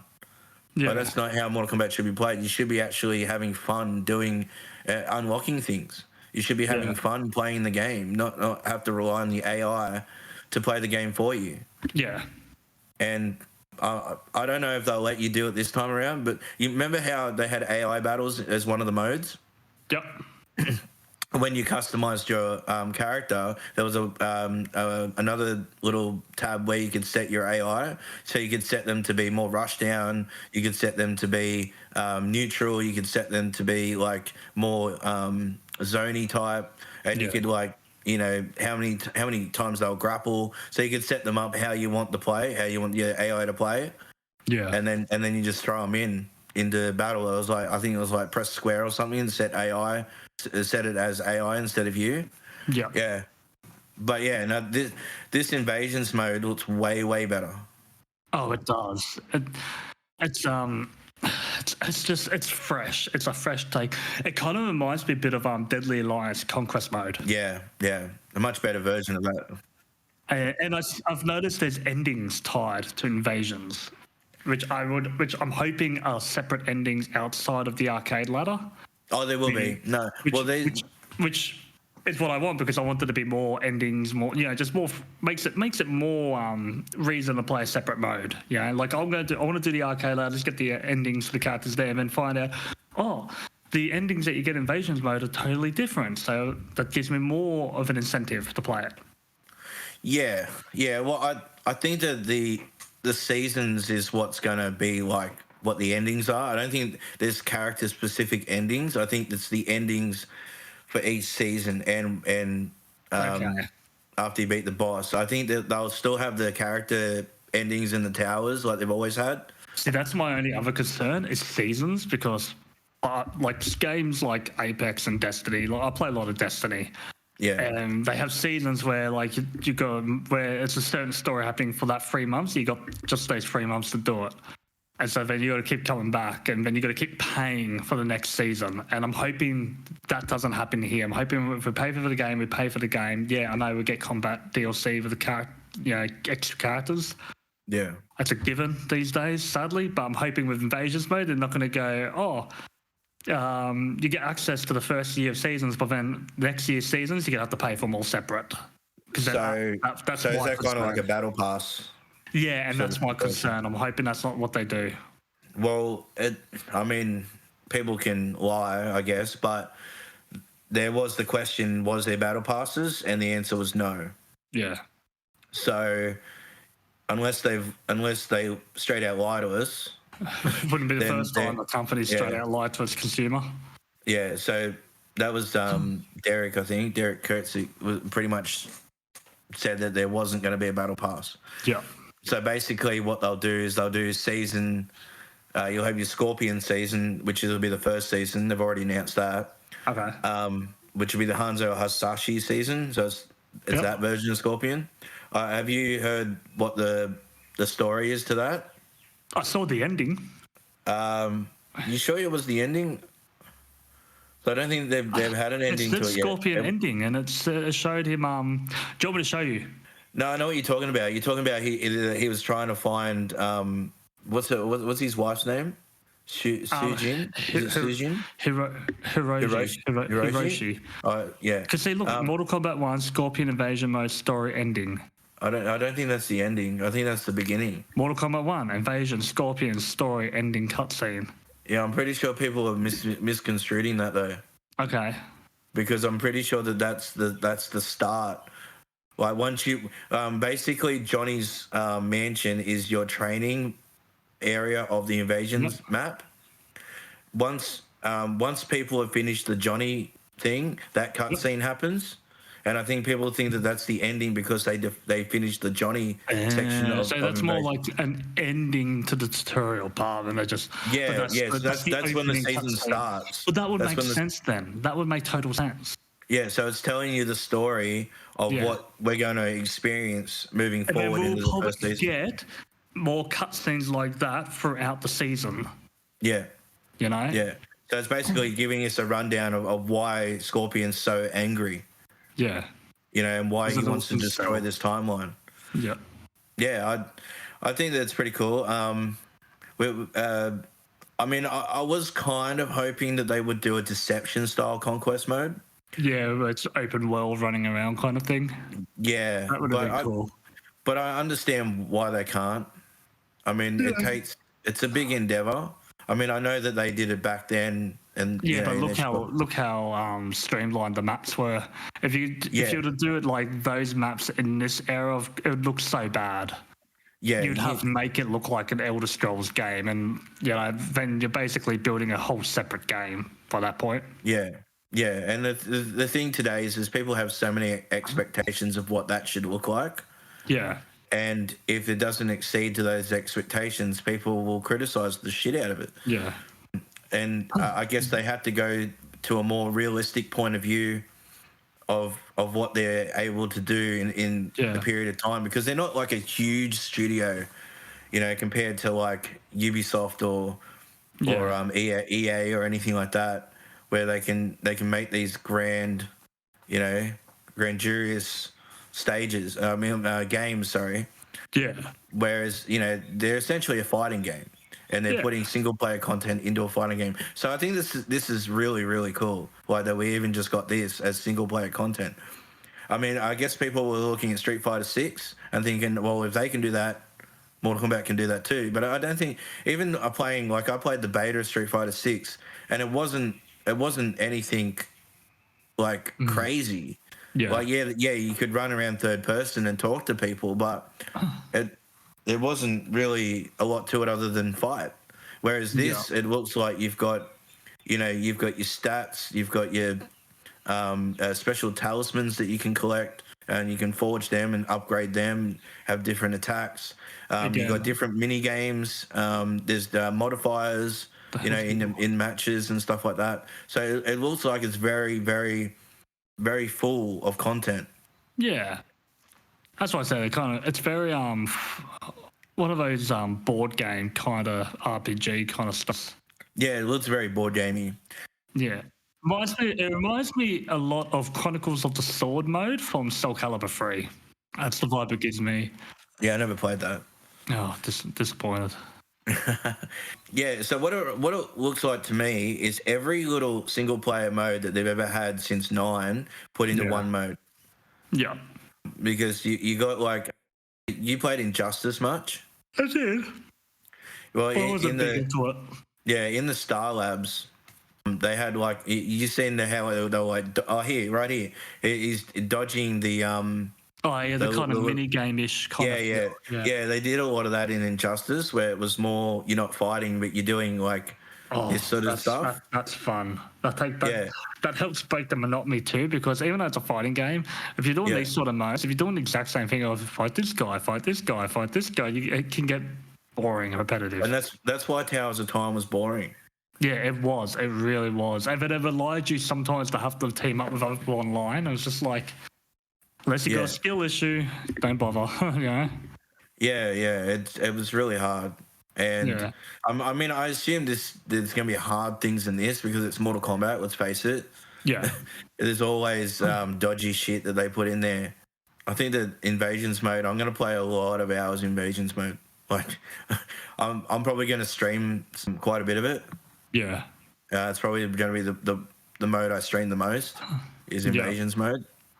And I think that it's going to be great. What about the before we go to the next thing? Yep. What about the rumors that motor combat, chess combat, and other sorts of mini games are going to be in it? Do you think that's true to that? When I discussed the review, you reckon it was all fake. And then I did some research, and it was looking like the rumors were fake. As much as I don't care too much about the chess combat ones, but motor combat, I'd really like to play. Yeah, because I like my little kart racing games. Yeah. And I enjoyed Motor Kombat back on Armageddon. I thought that was a fun little niche little mini game that they had in there. Yeah, well, I mean, they could add it later. I mean, that's the thing with this Invasions mode, is that they can add content later on top. Like if they spend they could put it into the Invasions mode as one of the things. Yeah, it's like maybe a season, a season update, and with that season you get a new game mode, and that game mode's chess combat or it's motor combat. So they can spend time later on.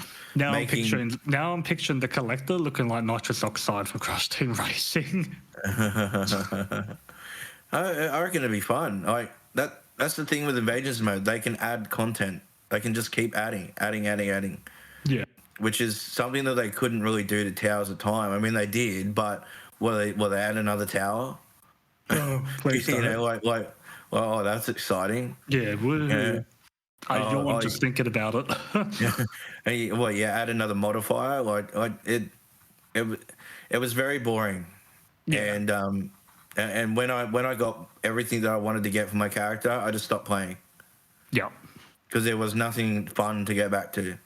So, and I'm not the biggest online player. Yeah. Like, I probably will in this game. I'll play a fair bit of online in this game because I enjoy the gameplay more than I did in 11. Yeah. But I'm still not a big online player. Like, I'm still an intermediate player at best. So yeah, I feel you there. Yeah. So I get a bit frustrated going online and versing players that just are trolls. Lack of a better term. Yeah. All right. So I can't wait. We've got a week to go, and we'll get to find out what Invasions mode's all about. 7 days remaining. 7 days. Cannot wait. Yep. All right. Well, I guess we'll move on to the Monday Combat, or was it Mortal Monday? Mortal Monday. Mortal Monday updated 2.0. Yeah. Batista. They got Batista. I know. And as a wrestling fan, I wasn't expecting to see Batista in this trailer. Yeah. Gee, what though, man? He's slimmed down now that he's not wrestling. Yeah, he has, hasn't he? He's not as beefy as he used to be. Yeah. I was actually playing as him. I got the WWE 2K23. Oh yeah. Yeah, I was playing factions mode, and I got his card, and I used a little bit of Batista. Yeah, he's a lot bigger in that game. Yeah. So basically, the trend now is that if I say Mortal Kombat, somebody's got to say it to me in return. Mortal Kombat. Mortal Kombat. So you basically, so you have to reply with Mortal Kombat. Yeah. This trailer made my I like how eyes they've used water. the old movie theme and it's redone in a more of like symphony kind of intimidating kind of sound to it. Yeah. This made my eyes water. Like just especially look, he got the little redhead kid that they had. Yep. Oh well, he's not the same kid, but similar kid that they had in the old trailer. Same with the cut. They did it at the corner of the building as well, if I remember correctly. Yeah, and when that girl screamed Mortal Kombat for the first time and she broke the coffee cup or the coffee glass thing, my eyes just went, oh my god! Like this, it really hyped me up. It was, and it was also the first time we got to see Shang Tsung in game. Yeah, which I'm going to rewind back to a second. I just want to watch the rest of that. And going on that too, he's the pre-order bonus, right? Yeah. And we have seen this much of him, bar the 70 minutes of footage. Yeah. We've seen this much of him. Like, what is their marketing strategy? I'd say. I think it's smart in the sense of they want us to be guessing. That's what it is.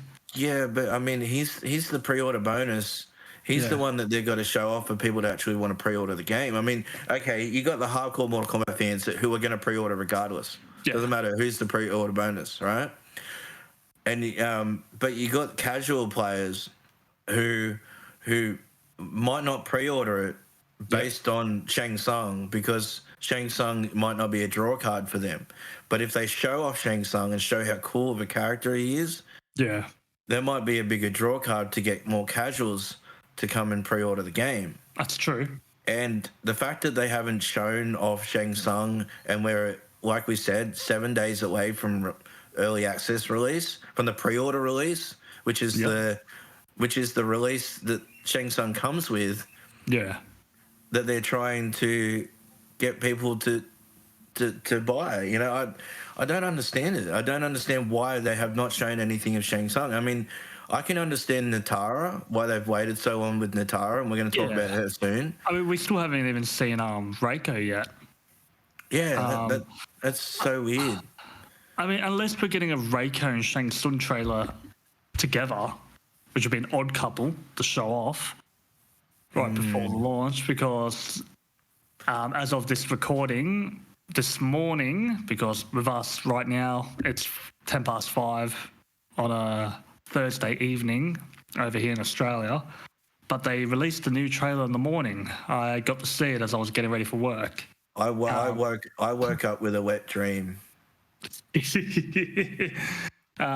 So we were actually kind of blessed because we get to discuss it instead of having to wait another week.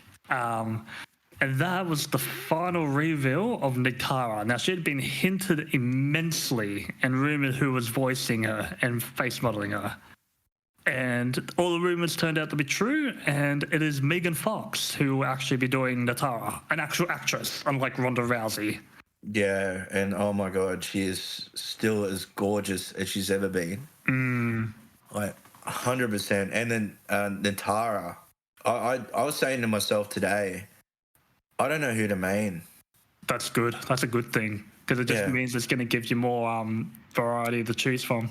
Like after seeing Nitara today, I was like, I got to play as Nitara. Yeah. Like, and it's not just because of Megan Fox. She just looks incredible. I mean, minus the hair and the headpiece. Yeah. As long as they get the face right, because you can have skins to have other designs. That's right. See, about a week or two ago, they did that leak, which turned out to be fake, of Nitara. And I actually liked how she looked there. That whole geisha vampire kind of thing they showed off. It reminded me of the Castlevania anime version of one of the villains. I forget her name. She was like some Japanese vampire. Yeah, I like that too. But I like how she looks here as well. I think she looks great. But I think the leak actually kind of looked better. I'm kind of hoping maybe low-key that leak was actually just an extra skin, that it was legit, but it's not total fake. But I don't think so. It is what it is. I think it was somebody's artwork. Yeah. It was just modded into the game kind of thing. Yeah. But if you look at her attire here, aside from like how she looks in the head, like she's got different hair, she does have the eye patch, but the rest of her clothes are pretty much not exactly, but very similar to her outfit back in Deadly Alliance. So she still retains a lot of what she used to look like. Yeah, I mean, she looked a little bit more piratey. She was like a pirate vampire. I'm glad that they ditched the pirate look. I thought that was a bit... It's kind of weird, a pirate vampire. I don't know. It felt like it was a quick mesh together, them trying to think of something to make her stand out back then. Yeah, I think she looks more like a vampire here. Yeah, I prefer how she looks here than how she looked back then. Yeah. I mean, I'm sure we'll get a skin back in... like a classic skin. Oh, I love this fatality of hers. Oh, yeah, she, like, literally kicks the skeleton straight out of Sub-Zero. And so, on that frame there, look at that. Yeah, the eyes glow red and everything as she screeches. So everyone was right when everyone was watching that little Linkway trailer thing, back at the expo. Yeah. And when they cut it, right as they heard a screech, and people were like, "Oh, that's got to be Nitara," and they were bang on because when you watch the trailer, after the screech, she attacks Smoke. Yeah. I knew that was her, for sure. So I like the little nod to the movie, Jennifer's body. Right. Oh, yeah, Jen's body. But also, it's actually two references in one. Did you know? Well, I'm trying to... Well, I can tell you the second one. I felt like it had to tie into the actual game as well, but there might have been a character... No, not the game. No. Okay. No, it's two references, but one's to do with Megan Fox and the other one's to do with Kung Lao. And the other reference is back in the day in the old 90s TV show Conquest, Mortal Kombat Conquest. I remember that show, yep. Yeah. Jen was Kung Lao's girlfriend. Oh, so they've done a throwback to that. They've done a throwback to that and also Jen's body. So they've done two references in one hit. Yeah. Yeah, so that's pretty cool. Yeah, there was a team up there that they did in the trailer, which I think is going to be one of my team ups. With Motaro? No. Nitara and Serena. Oh, right, yeah. I'm going to, I just want to look at this fatal... Oh, that's the fatality. I'm trying to find the fatal blow again. It's pretty cut up. The fatal blow is cut up. It's only really one hit that you get to see off Nitara because the rest of it's Kano. Yeah, see, Kano gets Smoke and then it cuts to Megan and then cuts back to a one hit. Back of the throat, though. That's pretty gnarly. Can we also talk about this stage here? Because look at this on the right. This bloody poor bugger. Is that meat? It could be meat, yeah. I didn't even think of that. Is this where meat's going to be born? I just saw this guy and I'm just like, that is some horrible torture experiment, something straight out of Fallout. Yeah, Shang Tsung's a born psychopath. Oh, yeah. Yeah. Yeah, this flesh pit stage looks sick. Oh, it's so good. It was very dungeony. You can see the top of the roof where it's got like the cages underneath. It's very, very dungeon-like. I love it. I love every stage in this. I don't think there's been a stage where I'm like, ugh. Yeah, they all pretty much look good. I even like Cage's Mansion. Like look at the Wuxi Academy in the nighttime. Yeah, it's beautiful. Look how beautiful it looks. And that was a Deadly Alliance stage, that academy, because that's the same. In the background where the statues was pretty sure. I mean, I think it's Deadly Alliance I'm thinking of, where you fight in the center ring with the statues around it. Yeah, Deadly Alliance. That's where Liu Kang gets his neck snapped. Yeah, rip. But yeah, that is Nitara, and I am so glad we finally got to see her. Well, there are a few other things I want to talk about too. Yep. Voice acting wise, how do you think that Megan Fox? Just initial thoughts, because some people are a bit disdained about her performance. Oh, it's early days. It's not going to be like Ronda Rousey. It's not going to be that bad. But there are a couple of lines that she does say. She says 2 lines that are in game, and then she says 1 line which everyone thinks it's in game, but it's actually her in an interview. That the interviewers probably asked her to say a line in the game, and she's probably just like half-assed the line, probably. just for the interview. But in game, she sounds way different than what she did in that thing. But because people have heard that, people are like, "Nah, her voice acting's crap." Yeah, I think too, because she doesn't want to do voice acting, so a lot of people are a bit hesitant, because not everyone that can act can voice act, and not everyone that can voice act can act.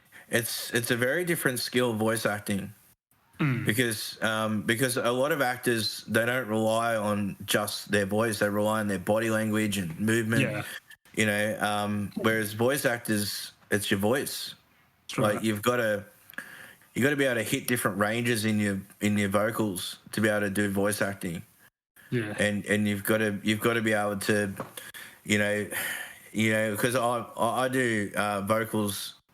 I've done a lot of vocals in a couple of bands, and you got to be able to hit your chest voice, your head voice, your mixed voice, things like that. I mean, you still got to do that with acting, because you've got to be able to project with diaphragm and stuff like that when you act as well. Maybe not so much in when you got a boom mic right next to you. You don't really need to project too hard. Maybe if you're further away, or if you're doing a scene where you got to scream a lot, or if you're in theatre and the audience has got to hear you from the back of the theatre, you've got to be able to project. Yeah. But with voice acting, you've got to be able to have all those different skills. And that's why Ronda Rousey was so flat in her delivery. Like some of her lines were like, "Hey Johnny, I hated it. Hey Johnny, I can't believe I dated that guy." I was just like, oh. When they did the classic MK1 movie pack, and they had Bridget Wilson as Sonya, I was just like, if I'm ever picking Sonya, I'm picking Bridget Wilson's skin, because at least then there's a better voice actor. Yeah, it was just so flat. And one of Megan Fox's lines was a little flat. Yeah. But her other 2 lines that were actually in game, they sounded good. Yeah. So what I'm trying to put out in the open is that people just don't worry about the voice acting. She's got the skills already to act. Yeah. Right? It'll be fine. It's not another Ronda Rousey situation where she's basically an MMA fighter turned wrestler turned voice actor, been in a couple of movies. She hasn't had years and years of training of acting. That's right. Megan Fox has been doing this a long time. I mean, she might not be the best, but she's not going to be terrible either. You know? I thought she sounded fine. I thought her in-game dialogue sounded fine. I'll definitely, I'm not going to write off as bad, but I'm not going to say, oh, she's fantastic. I think she's fine enough for what it is, you know? But it's saying that I haven't heard enough. I might go in and play the story mode and hear heaps of the lines and go, oh, wow, she's actually hit it out the park. We've only really heard, as you said, about 2-3 lines, and a lot of it's drowned out by background commentary and music. Yeah, I reckon that she'll get her own chapter too. Yeah. Being Megan Fox. They won't not give her own chapter. Yeah. I mean, that would be probably part of the deal, right? Yeah, Megan Fox in there. I want my own chapter. So. Yeah. That'd be cool. I mean, I kind of wish that they'd give everybody a chapter. Yeah. I mean, at least we're getting chapters for guys like Baraka and Reptile. Characters I've been in for ages. I've never had chapters. Well, we don't know if Baraka's getting a chapter. I feel like he would. I couldn't see them not giving him a chapter this time around. Like, he's going to be with the good guys, so... Yeah, maybe. I don't know. We'll wait and see. He's definitely getting one. We'll wait and see. Because they only do really 8 or 9 chapters. This is the perfect opportunity to make a bigger story. Yeah, well, they'll do an aftermath. They'll do an aftermath type thing and continue the story on. And so basically what will happen, well, this is my theory anyway, is that they'll have the DLC characters, like the ones that they've announced already, in this story right now, like Quan Chi, Ermac, and Takeda will be in this story. Maybe not. Maybe some will have a little less impact to the story than others. Like maybe Quan Chi will have more impact than Ermac and Takeda, but they'll be in the story at some capacity. Yeah. And then when they do the Aftermath, that'll be Combat Pack 2 DLC will be in that story, like they did last time when they had Fujin. That's possible. Who was in the last? Fujin, Shang Tsung, Fujin, Nightwolf, Shang Tsung, and Sindel. Shiva. All right, so those characters will be in Aftermath. Quotation here. I don't know what they'll call it. They'll call it something different, but the Aftermath type story. Yeah, which will really be really cool because there's rumors that one of my favorite characters could be in Combat Pack 2. So which character was that? Serena. Yeah. That's rumors. It's not leaks or anything. It's just rumors. Did you know she was meant to be in MK4, but they cut her out? Did you know about that? I only just found that out the other day. I was doing some research. I don't know why Serena always gets the shaft. She's such a cool character. That was the perfect game because they were tying into mythology, so I would have just put her in. And then they created Jarek because they were like, we don't have enough new characters, so because it was meant to be Kano. That's why Jarek. But Serena is technically a new character in that time. Exactly. And Sindel was meant to be in the story too because of like how much. Like, because of the whole Edenia being taken by Shinnok, but then they cut her out because she was too similar to Fujin.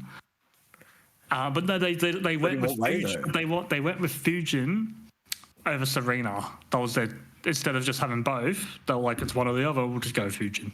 Well, I reckon they should have got rid of Jarek for sure and had Serena for Jarek, and Kai was a throwaway character too. Yeah, fuck. I would have fucked Kai off. I would have just kept Kano. If they really went all that trouble of having all his moves and everything, I would have just kept Kano in it instead of Jarek. Fuck Kai off. Yeah. And put Serena in. Unpopular opinion, I would have fucked Reiko off and put Sindel in. I would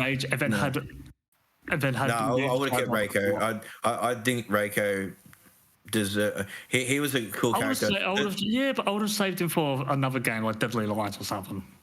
Bring him in afterwards. Yeah, maybe. He was classed as a new character then as well. But but with Kai, he could have been a better character if they actually did more with him. Yeah. Like he was supposed to be the next succession from Liu Kang. Yeah. So Liu Kang was supposed to go into like Elder God status. Yeah. And Kai was supposed to and was supposed to be the next champion of Earthrealm, and Raiden was supposed to go to like Elder God status. Did I say Liu Kang Elder God? Well, I meant Liu Kang was supposed to go to God status. Raiden was supposed to go to Elder God, and then Kai was supposed to be the next in line. And I think Fujin. Well, it was either that, or it was Liu Kang was supposed to retire with Katana. Yeah. And then Fujin was supposed to be the next protector of Earthrealm. Yep. And then Raiden was supposed to be the Elder God, and then Kai was supposed to take Liu Kang's spot. Yeah. And they didn't have the balls to go on with it. They got freaked out, and they made this Deadly Alliance, but then they ended up killing Liu Kang in the first cutscene. Oh, I know. I guess. It's weird. Anyway, that's a whole discussion for another day. Do you have any final thoughts regarding MK1 right now that you want to share? I have final thoughts on Nitara. I think her gameplay is exceptional. Yeah. And her flight is going to be annoying as hell. Like she's got a lot of flight cancels by the looks. I was going to say she's going to find ways to get out of air juggles with her flight ability. You watch. Oh, she's going to be awesome. She looks very quick too, and I love how they use her like claws and stuff. It's like she looks like Catwoman the way she attacks. Yeah, I can't wait. 7 days. I keep saying it, but 7 days, and I get to. I don't know who I'm going to pick first now. I don't know. I'm going to have to put them all in a hat and just pick one out. I'll probably leave Garrus out of the hat, and I'll probably leave Shao, General Shao, because I'm really not really keen on those two. I mean, I like General Shao over Garrus, but I don't really like playing. But I'll put the rest in the hat. Yep. And maybe Kung Lao. I mean, I'm not real. He hasn't really shown too much of. Yeah. To me to really interest me. get access to the Jean-Claude Van Damme skin, have they stated exactly when or straight away? Straight away. He'll be mad. Because I think you can go in and download them now. Yeah, but that's if you pre-ordered it digitally, though. Yeah. Okay. Overall thoughts on Mortal Kombat as a whole? Well, my overall thoughts, honestly, all positive. I mean, isn't it funny? This is probably the first MK game where they never even bothered bringing in new characters. It's just returning classic characters that haven't seen the light of day in ages, which makes them feel like new characters. It's perfect. As Homelander says, it was perfect. Yeah, well, they are the new characters. Yeah, but I mean, the technically returning characters from 3D era, from a time over 10 years ago, but they feel like new characters. Yeah, definitely. I've always stated that that's what they should do. That's what they should have done a few games ago, is not worry about new characters. New characters means more work. Yeah. I mean, you have to come up with conceptually different ideas. Like some of the new characters that they brought in the last two games were good. Like, I like guys like Aaron Black and Kotal Khan, you know? Yeah, but I don't know. I'd still rather... Aaron Black was like the better version of Sryker. I know. I still prefer Sryker. Fuck off. No, I do. I think Stryker's funny. No, in the reboot he was good. Yeah. You know, but it was just... Aaron Black's just more of a character. And I've always said that I know John Cena's Peacemaker in this, but I've always said that they should get John Cena and play Sryker in a mainline game. I mean, how cool would that be? John Cena just being John Cena as Sryker. Yeah. It'd be sick. It would. My overall thoughts is all positive as well. There are a few, concerns. I mean, as always, in every single game, there's always some sort of concern. Yeah. I mean, I don't want the grind to be as prevalent. Yeah, that was the thing with MK11. Like, I didn't even finish the crypt. It was just so much. I finished the crypt one time, but then when they decided, or I don't know if they decided if it was already there, when you had to, like, reset the crypt and keep going, that was when I was like, oh, my God. Like, just make a new part of the crypt. Like when there was theories that there was supposed to be like a portal to another area. Yeah. And then that was, like living forest or something like that you're going to go into to access more and be able to just look at more stuff. But you're basically just running around Shang Tsung's island or part of Shang Tsung's island for 4 years. And...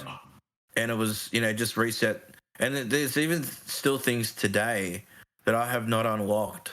I don't know. I think I've only unlocked like not even half of the crypt. I just threw it in. Maybe I unlocked half. I don't know. I got pretty far, but I never got like. I just never got it all. And you have to grind to get the currency to unlock it and stuff. The thing is, I don't mind grinding. I'd rather just pay real life $20 just to have everything unlocked. That's how I was feeling. No, but I don't mind grinding if the gameplay loop is fun. Yeah. Like I as long as the grind's not too bad, but I don't mind grinding for stuff if it's fun to play, and if it's giving you rewards, if it's not making you go, to great lengths to get something. And another thing that people were concerned about too was that in invasions mode, that when you unlock something, do you unlock that for everyone in the cast, like every character, or do you unlock it for the character you play as? And a lot of people were getting miscommunication about that. I actually looked into it. Yeah. And there was a video, I don't know whose it was, but I watched, and they basically outlined the fact that if you play, you can actually set it to, I want to unlock for everybody, or you can set it to, I want to unlock for just the character I'm playing as. Yeah. So you can do that. So if you want specific items for your favorite character, you can set it that way and just unlock things for your character. Okay, sweet. Obviously, like artwork and other things will unlock too, but I'd rather just unlock for everyone if I could just play on the same character, just so I could play as someone I'm good with. Yeah, but see, I've got that many people, that many characters I want to play as. That, you know, I want to play as Lee May. I want to play as Nitara. I want to play as Astro. I want to play as Havoc. I want to play as Reptile. I want to play as Sub-Zero. I want to, Raiden. I want to play as Raiden now. There's probably others, Katana, that I've always liked as well. So there's just so many. Reiko. I want to give Reiko a go. Shang Tsung. He looks cool again. There's just so many. Yeah. And then I've also heard that cameos are going to get brutalities. Yeah, I've heard about that. I'm actually really excited for that. Yeah. You'll probably have to do a special certain combo string with a requirement and then press the cameo move. Yeah, or just do the cameo attack at the very end. Like sometimes, you know, there's simpler ones and there's more complex ones, and there's ones that take. I think there was like some that you can't block. You know, you have to finish the round without blocking. Yeah, things like that. No, but I'm pretty positive overall. I mean, my only concerns are the grind. Yeah. That's basically it. That's and kind of thing. Hopefully the dragons crystals don't have the same effect that the time crystals had when they had the time store, and you had to keep waiting and waiting and waiting for your thing. Yeah, that's what I'm worried about as well. I mean, like, if it gives me a choice between drop $20 to unlock everything, I'll be doing just that.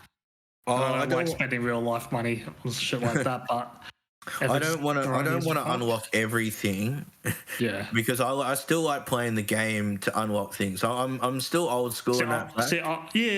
But when there's a million things to unlock and you just know it's time consuming, it's different when it's like unlock 12 characters, unlock 14 characters. But when it's like there's 125,000 pieces of gear you need to unlock, I'm gonna be like, here's $20, give it to me now. Yeah, I don't think that there's going to be that much gear in this game. I think everyone's going to have one piece of gear. There was just so fucking much of it. Yeah, I think it's just going to be one piece of gear. Yeah. Because by the looks of it, it's just like with Raiden, it's going to be his hat. You know, Kung Lao's probably the hat too. Yeah. And then other characters will have other different pieces, but I think it's only going to be one, if not two, at the most. Yeah. 2 pieces of gear. Because I think that in 11, 3 pieces was too much.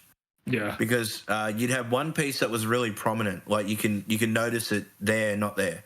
Yeah. But then there was other little pieces of gear that you didn't really see in the heat of the battle. Like I remember Scarlet had these like vials, these blood vials. Yeah. And she had another thing that was a part of her attack. So you'd only see it when she does her attack. Yeah. And with the blood vials, they're like things that you couldn't really see. It didn't really make a big difference. Yeah. Whereas this time around, having just one piece that's the more noticeable piece on your character, then that would be better. You know, just have one piece of gear that you can change up. Like with the ninjas, they're probably their mask. Yep. You know. So yeah, it'd be really cool. Anyway, I think we might stop it there, and hopefully we'll get the Reiko trailer or some sort of trailer of Reiko. We should be getting a launch trailer very soon. Yeah, launch trailer. I don't know if they'll do the launch trailer after the early launch. Because the 14th is the early access, but the official launch is the 19th. I feel like they should drop it on the 13th if they're smart about it. Yeah, but it's not really launching then. That's just the early access. Call it the early access trailer then. Yeah. Yeah, I don't know. I just feel that the launch trailer will come on the 18th. Yeah. Oh. And we'll get a Reiko and Shang Tsung trailer before the early access. Yeah. Either way, we'll work out what we're doing then. Yeah. All right. So yeah, we'll cut it off there, and everyone, thanks for tuning in, and have a good night. Don't forget to hit like, comment, and subscribe. And ring that bell. Ding ding. All right. All right. Bye.